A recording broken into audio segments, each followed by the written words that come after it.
Thus, by grasping at a science that eliminated judgment and depended only upon calculation, as they supposed physics did, they lost both judgment and calculation. By trying to divorce the scientific question from the cultural one, they lost both science and culture, and the right to make meaningful statements about either. Now, the business person knows intuitively that judgment cannot be eliminated from business decisions. Calculation is necessary for sound judgment, but it is never sufficient. Something more is always required. There is no column of numbers that can make a decision for you. And if there were, then you could be replaced by a properly programmed computer. Distributism is the political economy which explores the effects of distributive justice on the economic order. It is the claim of the distributists that justice is central to the economic question. When we speak of remoralizing the markets, as Philip Blond puts it, we are not talking about adding something to an already complete science of economics. Rather, we are talking of something which is central, foundational to political economy, and without which the science cannot be complete. If the distributists are correct, as I think they are, then we have gone a long way towards understanding why the economists as a group seem always to be out of step with events. In the first place, without a notion of distributive justice, they cannot give a complete account of any actual economy. And since economic systems are always inscribed within a network of laws and institutions, any rational economics will have to be a political economics. The divorce between the two left political studies ignorant of the economic base that any actual political system requires, and economic studies isolated from their legal and institutional frameworks. This meant that instead of a unified science, you had two crippled disciplines, each unable to give a full account of events within their respective domains, namely because there's really only one domain. The undersupply of consumer markets, that is, the forcing down of wages, had another and complementary effect as well: the oversupply of capital markets. This is a phenomenon I call the investor's dilemma. The investor got everything he wanted, only to find out that it wasn't what he wanted at all. By increasing his profits at the expense of wages, he narrows the very market upon which investment opportunity depends. The pool of solvent consumers, which determines the size of any market, narrows, and with it, the pool of good investments. So instead of investing in actual production, in real increase in products and services, the investor turns to speculative instruments, that alphabet soup of CDOs and CDO squares and CDSs and so forth, with which we have become all too familiar. As Wendell Berry put it, it was a process of selling a bet on a debt as an asset. The systematic failure problems of the economy are one thing, but the businessman must also concern himself or herself with justice in the operation of the business, something we call corporate social responsibility. Now, I think very often corporate social responsibility suffered from the same problem as economics. That is, it is too often considered as something that is added to an already complete science of business. It's something that's nice, a nice extra, but not really essential. Thus, corporate social responsibility is always in danger of becoming a mere platitude. Something nice, to be sure, but not something that really enlightens us about the proper way to run a business. Distributists, on the other hand, assert that social responsibility is nothing less than justice in the operation of business. As such, it enlightens every single aspect of business operation: organizational analysis, operations, accounting, product development, marketing, personnel management, etc. It stands beneath all of these fields and gives us reliable standards of judgment. But this statement would be nothing but a platitude if it could not be demonstrated by actual cases. Indeed, in business, as in any other area of practical life, one should always be very wary of abstractions and look for practical examples. So let me start with what is perhaps the most difficult topic: the just wage. Now, in both economic theory and business practice, wage is regarded as just another commodity to be purchased at its lowest possible price. However, this leads to the contradiction which Chesterton noted. If labor is only a commodity, how could we possibly expect one commodity to purchase all the other commodities? The system makes no sense, even at the level of mathematics. But, on the other hand, is it simply possible just to raise wages to some arbitrary number?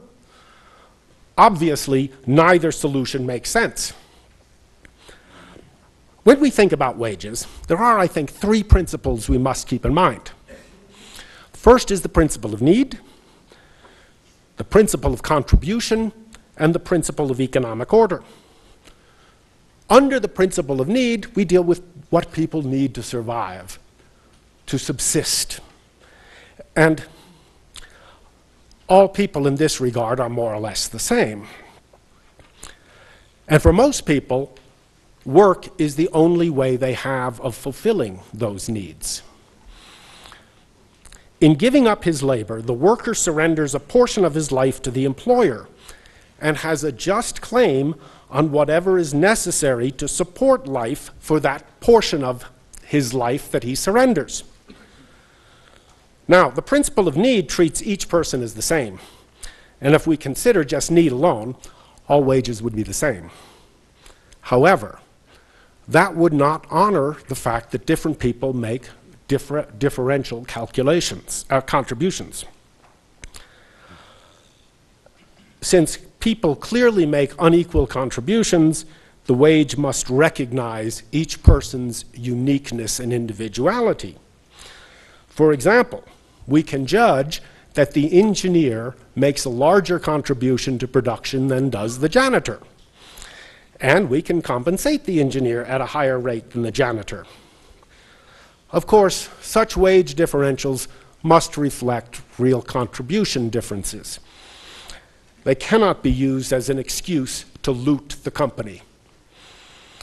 This is something that happens with increasing frequency in the upper levels of American corporations. American CEOs, for example, are paid a multiple of their European and Asian colleagues, even when they run smaller and less successful companies. Finally, we must observe the principle of economic order. The wage cannot be independent of economic conditions and the competitive environment. To set wages in disregard of this principle would simply bankrupt the firm, thereby benefiting no one. Okay, so how would these principles be used in action?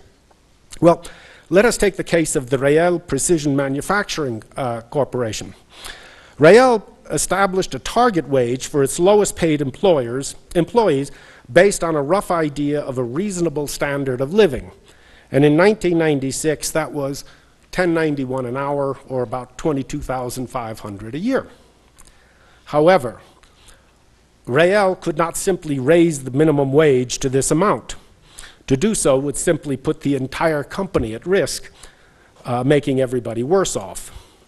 Instead, Rael redesigned its manufacturing work to include more skill and decision-making from even its lowest employees, thus creating organizational conditions which required less supervision, allowed faster setup times, and reduced the need for quality inspections. Together, these improvements lowered overall costs and allowed Rael to pay its target wage and do so on a sound economic basis. By simply redesigning jobs, Rael was able to meet both its moral and its business obligations. That is, they were able to meet the principle of need, the principle of contribution, and in doing that, they built a better business, which means they could meet the principle of economic order. Here I think we have a general principle.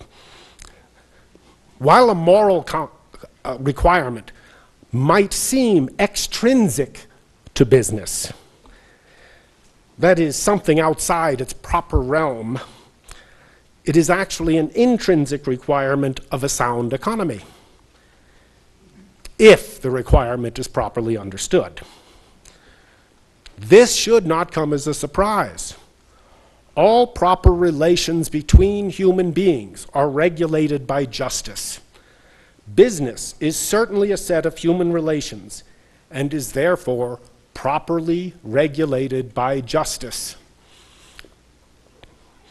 By confronting the ethical questions, the managers of RPM found the analytic tools necessary to confront the business questions.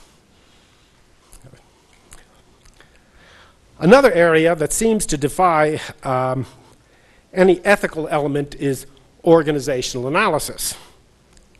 Now, this is especially critical in a day when the commanding heights of the economy are captured by huge megacorporations, multi-divisional behemoths that internally are little economies, with divisions buying and selling products and services to each other long before any product reaches the final customer.